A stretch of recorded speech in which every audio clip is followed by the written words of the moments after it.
Good day, everyone, and thank you very much for this opportunity. My name is Dion Rousseau. I'm the Integrated Catchment Specialist for Disaster and Climate Response within Cape Nature. My talk will discuss quantifying the impact and effectiveness of aerial basal bark application on invasive alien pine trees and its non-target impact on indigenous vegetation. So basically, we are spraying trees with herbicide and determining the impact of the herbicide on the tree and on the vegetation below. Thank you very much to Dr. Andrew Turner for his valuable assistance in this research. Aliens, especially pines, are an ever-increasing challenge to manage due to their proliferation and ability to grow anywhere. Pines are a major threat to biodiversity in the Western Cape and for water security for cities and towns in the province. Just as an example, 90% of Cape Town's water comes from the Boland and Grootwinterhoek mountain catchment areas, and this is where these infestations are taking place. Innovation in this sector of conservation has been identified, and we need to improve our toolbox of control methods. There's a vast seed source of alien trees, and they're found usually in the lower catchments, but the upper catchments with their low densities are inaccessible, and we need to find a more focused approach to manage these high altitude areas. The high angle working for water teams are effective, but the method is slow and expensive, and they have been discontinued. Always looking for a better way to do things, I showed interest in the way that the New Zealanders were using aerial basal bark application in 2012 and started my master's in 2017 to measure the impact of ABBA in South Africa and whether it was a viable control method to use in South Africa. So what is ABBA? ABBA is aerial basal bark application. It is an application using a helicopter to hover and insert a lance or nozzle onto the apical bud and into the foliage of alien trees and releasing a prescribed amount of herbicide onto the bark of the apical bud. This method was pioneered in South Africa by 2 South Africans and is highly effective in mortality of pines in New Zealand. So we wanted to duplicate the New Zealand method, but our collateral damage to off-target species was of great concern due to the fynbos that is under the pines and where the pines are in the mountains.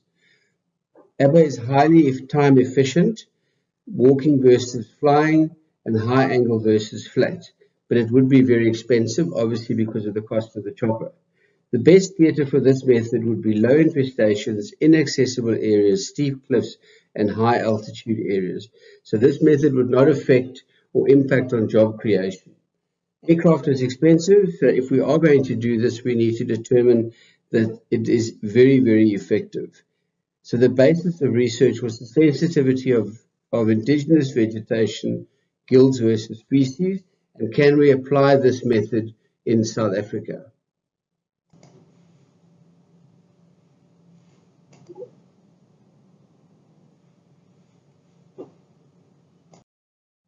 Research and methodology. We would use the same parameters and variables that New Zealand used in order to compare the results. This included a 30% triclopyr mix, which is much higher than what we usually use in alien clearing. But remember, this is a highly directed stream of herbicide specifically onto bark and apical bud in the tree. So would this method of clearing work in the South African setting, looking at sensitive habitats such as wetlands, CBAs, veld types, etc.? Spray drift at these ratios was a great concern, and we needed to ensure that as much of the herbicide as possible was restricted to the foliage of the tree and not in the form of spray drift, which would land on non-target species. We used telephone poles which didn't have leaves to catch any of the spray drift, so the results of the spraying would be the absolute worst case scenario on impacts on non-target species. Monitoring after the trials was done to ensure effectivity, impact and recovery, and herbicide impacted plant gills as well as areas infected were monitored. Drone technology was also used as an additional monitoring tool, and fire was introduced to determine enhanced recovery times. I will deal with the most important findings in this presentation. Study site and methods. We used a private farm in the Tuiskloof Pass for the non-target research and a farm in Vemershoek for the herbicide effectivity trials. We had 30 sample and control plots for the non-target research and 21 sample and control sites for the herbicide effectivity. We had one initial benchmark survey for both and 6 follow-ups for the gills and 3 to 4 follow-ups for the herbicide effectivity trials. We used a mineral oil with the herbicide and used approximately 2,200 milliliters for large trees, right down to 500 milliliters for smaller trees. Drone aerial imagery was done using a DJI Phantom 4. Looking at spray drift was obviously our greatest concern. We used water-sensitive paper to determine droplets per square centimeter. We used off-the-shelf nozzles, and there was significant spray drift up to 20 meters away from the sample trees. This was unacceptable to us, and we needed to find a better method. Nozzle development to limit spray drift. Different iterations of the nozzle were used to get as close to laminar flow as possible. In this image, you can see the original nozzle that we used. We went to a high pressure nozzle and then a high volume nozzle, and even used a laminar flow nozzle. After a lot of trial and error, we finally managed to find a nozzle that suited the work that we needed to do. It had a very good laminar flow with not a lot of atomizing or volatilizing of herbicide after it's come out of the nozzle. The nozzle also had a 45-degree bend in it, just from an ergonomic point of view. In this graph, it's obvious to see the blue lines are the old nozzle that was used, where spray drift was found up to 20 meters away, and the new laminar flow nozzle, we didn't get any droplets per square centimeter beyond 5 meters. With the nozzle now perfected, we could use the nozzle to determine the herbicide effectivity. This was done at Vemmershoek. We marked 21 trees ranging between 5 and 14 meters tall, and those trees were sprayed using the correct health and safety methods. And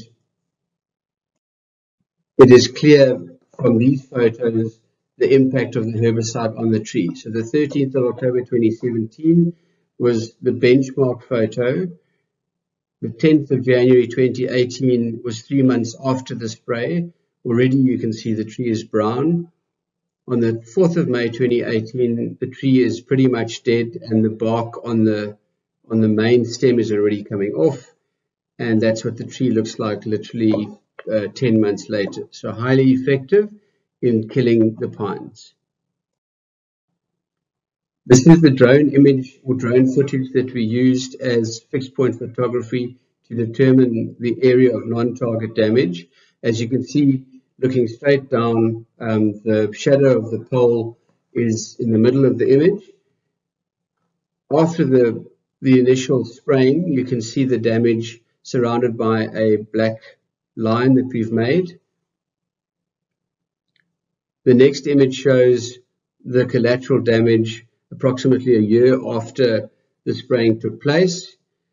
And the last image is what the mark looks like approximately 3 years after the spraying took place. As can be seen by these two photos, the one on the top left is the smallest area that was impacted, which was 3 square meters. Bottom right was the largest area that was impacted, which was 62 square meters.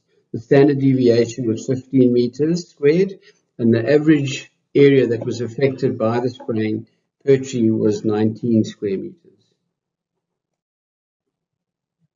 The impact on the plant gills, we looked at 4 different plant gills and 3 other categories that could affect the results. The herbicide negatively affected 58% and 49% of ericas and proteas respectively over the research period. Graminoids were affected to a lesser degree at only 23%. The geophytes seemed to enjoy the herbicide because they increased by 2,180%, but this could be due to less competition for space as well as the half-life longevity of the herbicide in the soil. Fire is a tool to affect veld recovery. The hypothesis was, would the veld recover better after fire versus recovery with no fire? So we didn't exclude fire. We were just lucky that the study site didn't burn during the research period, but we did do a controlled burn on 2 hectares of veld that included 4 control and 4 sample sites. And this was done in April of 2019, and we measured the results for the 2 years following that.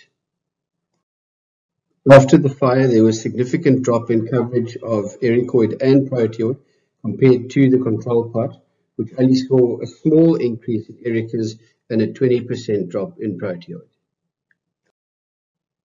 Again, we used aerial photography to determine veld recovery. This photo was taken on the burn site before the fire. After the spraying had taken place, we did the burn, and the last photo was taken after the burn had taken place and about 2 years of veld recovery. In conclusion, the results show that ABBA is an effective method to control pines. It is, however, very expensive. Inaccessible trees can be treated in a very short period of time due to the helicopter flying as opposed to people walking. The impact of ABBA versus mechanical clearing is less. Research by Boast and De Lange have shown under what conditions ABBA would be more cost effective. The herbicide effectivity of triclopyr is 100% effective at 30%, but we would need to now look at bringing that down to a more acceptable level. ABBA is a specialized tool that would be limited to sparsely invaded and or inaccessible areas. There can be non-target impacts, but this is a worst case scenario, remember, using the poles versus the pine trees themselves. The mean damage was 19 square meters with a standard deviation of 15 square meters. The wetlands will be impacted more, so more research would need to be done on that. So what is the way forward? We need to first seek approvals from government to register the method itself as well as the herbicide for aerial application. We need to look at the ergonomics of the lance and the herbicide applicator in the helicopter. We need to reduce the herbicide ratio to a minimum effective dose. Look at rolling it out to other species. We need to look at the use of drones to administer the herbicide. We can look at this method in combination with other helicopter methods such as skid hopping. We need to do research into different herbicides and the different carrier oils and determine the impact on all alien clearing methods. Thank you very much.